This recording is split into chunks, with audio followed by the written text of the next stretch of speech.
My dear friends, I'm listen was will be.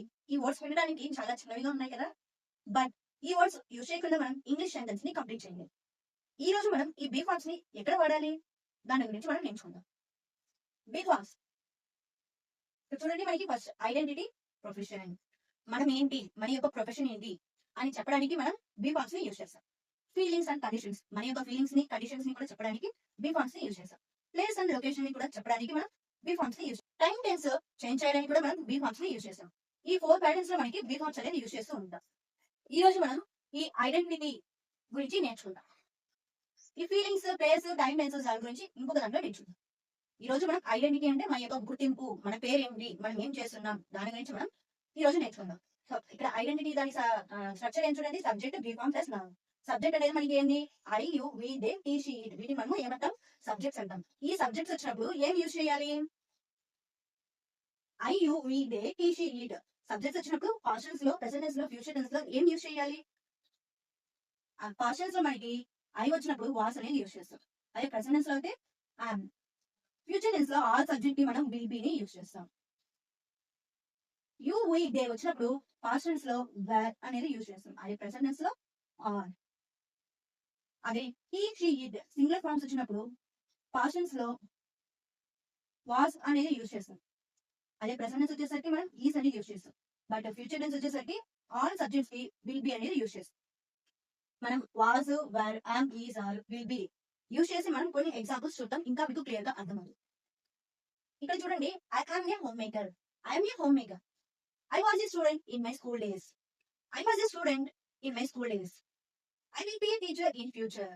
నేను future లో teacher గా ఉంటాను అని చెప్తున్నాను. So for example, I'm a student, I was a student, I will be a student అన్నప్పుడు మనం ఇక్కడ చూడండి, ఐఎమ్, వాజ్, విల్ బి అనే మాత్రం టైం మాత్రం చేంజ్ అయ్యింది, బట్ ఎప్పుడు స్టూడెంట్ గానే ఉంటారు అని చెప్తున్నాను.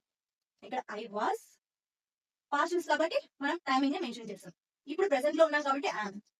ఫ్యూచర్ లో కూడా ఫ్యూచర్ లో టీచర్ అవుతామన్నాం కాబట్టి will be and future time ని మెన్షన్ చేస్తాం.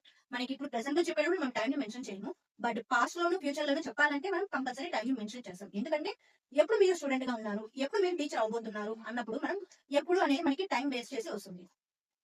ఇంకొక ఎగ్జాంపుల్ చూడండి, he was a doctor earlier. అతడు ముందు కూడా డాక్టర్ గానే ఉన్నాడు, బట్ ఇప్పుడు కూడా అతడు డాక్టర్ గానే పనిచేస్తున్నాడు. He is a doctor. Future also he will a doctor. అతడు ఫ్యూచర్ లో కూడా డాక్టర్ గానే పనిచేస్తాడు. ఇంకొక ఎగ్జాంపుల్ చూడండి, they were my students previously.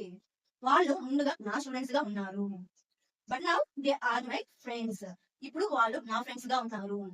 Future లో they will be my family members. They will be my family members in future. Future లో వాళ్ళు మా ఫ్యామిలీ మెంబర్స్ గా ఉండబోతారు అని చెప్తున్నాను. ఇక్కడ మనకి ఏమి సింపుల్ గా అంటే, ఉన్నాను, ఉండే దానిని, ఉండబోతాను. ఇక్కడ ప్రెసెంట్ లో ఇప్పుడు ఉన్నాను, పాస్ట్ లో ఉండేదాన్ని, ఫ్యూచర్ లో ఉండబోతాను.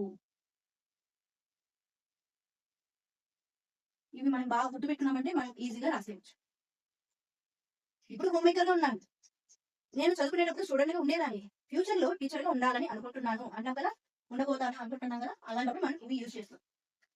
మీరు కూడా ప్రెసెంట్, పాస్ట్, ఫ్యూచర్ యూజ్ చేసి కొన్ని ఎగ్జాంపుల్స్ ని ట్రై చేయండి. మీరు ప్రాక్టీస్ చేస్తే మీకు ఇంకా ఈజీగా అర్థమవుతుంది ఈ బీ ఫార్మ్స్ అనేది ఎప్పుడు యూజ్ చేస్తామని చెప్పి. ఇంకొక వీడియోలో ఫీలింగ్స్ అండ్ కండిషన్ గురించి మనం నేర్చుకుందాం. మీకు చూడడానికి బీ ఫార్మ్స్ అనేది సింపుల్ వర్డ్స్ అనే ఉంటుంది, కానీ ఇవి మనం ప్రాక్టీస్ చేస్తూ ఉంటే మన ఇంగ్లీష్ కూడా ఇంకా ఇంప్రూవ్ అవుతుంది. ఇలాంటి సింపుల్ ఇంగ్లీష్ రూల్స్ కోసం ఈ ఛానల్ ని ఫాలో చేయండి. Thank you. ఇంకొక టాపిక్ తో మళ్ళీ కలుద్దాం.